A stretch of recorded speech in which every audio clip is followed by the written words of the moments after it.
Madam Toastmaster, fellow Toastmasters, and the occupied guests at the back. Right, my speech is entitled "The Golden Age of Air Travel is Dead, Long Live Air Travel." What's that all about? I'm going to talk about three things in terms of why air travel has gone down the pan, what you can perhaps do to improve your experiences when travelling, and also why we'll all continue to travel by plane in the future. So, quick hands up, who's travelled on a plane recently? Quite a few, almost everybody.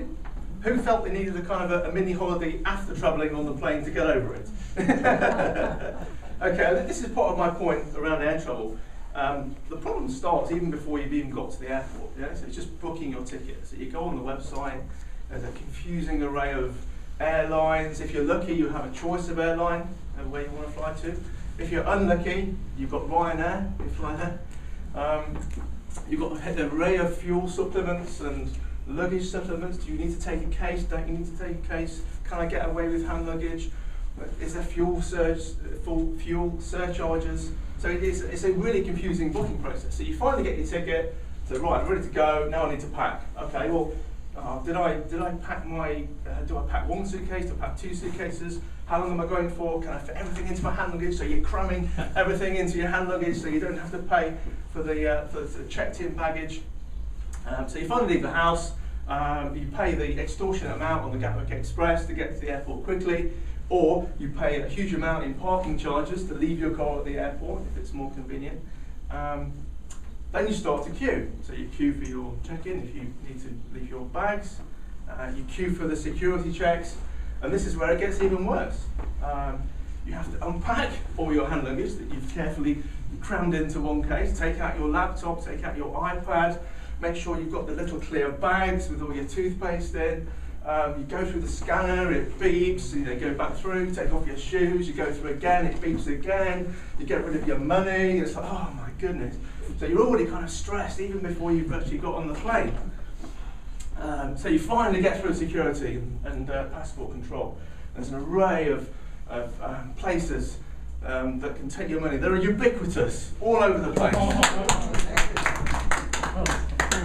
Then you find out, oh, my plane's delayed for 2 hours, let's go and grab something to eat. And depending on which airport you're in, you either have a vast array of food outlets, or you have some grubby cafe in the corner only serving sort of cheap fast food. So it really is potluck as to where you can eat.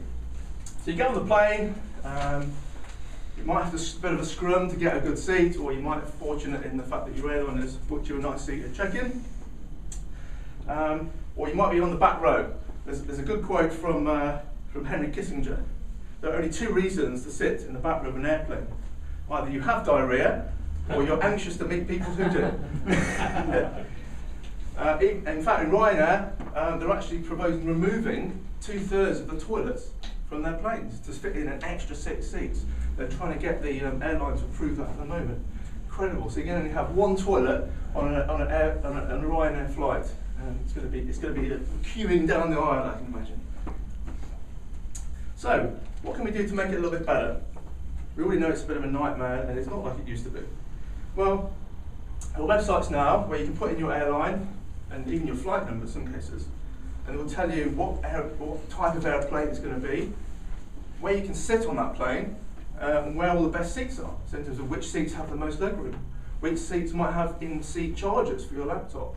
And obviously, if you've paid a little bit more, or your company's paying in business class, things like which seats have in-flight entertainment and other things.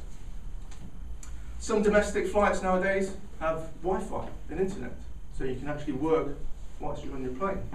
Obviously, not long-haul domestic flights because there's no actual anywhere to receive the internet from. But I think over time, satellite internet will become prevalent, and you'll always be able to have internet when you're flying. Modern technologies enable things like in-seat entertainment. So you have a library of movies to choose from.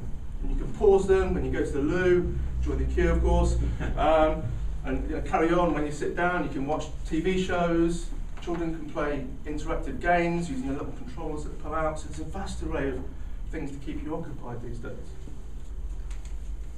Also, do you actually need to fly at all? Modern technology, things like Skype, video conferencing, the internet, has meant that we don't always have to fly to have meetings anymore. We can have meetings remotely. Some large corporate organisations have virtual meeting rooms where there's like a panel of screens and the people are the same size as you, sitting on the other side of the table as if you're in the same room. That's great. Even in today's paper, we see that there's Heathrow putting these little pods that take you from the car park to the departure lounge, avoiding having to queue for buses. So things are developing rapidly to improve flying.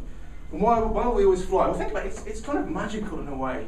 You know, you're flying 30, 40,000 feet above the Earth. You look out the window and there's clouds, there's sun. It has an attraction, it's almost like magical what you can do. Think of things like Concorde. You're travelling at twice the speed of sound. 1,300 miles an hour. I mean, that's incredible. Flying always had a kind of a mystical, magical attachment to it. So, and people will need to travel. People like to explore. And people have an insatiable desire to see new things, have new experiences. So we're never going to stop travelling, and we're always going to have to travel on planes. So the age of air travel is dead, but long live air travel. Thank you very much.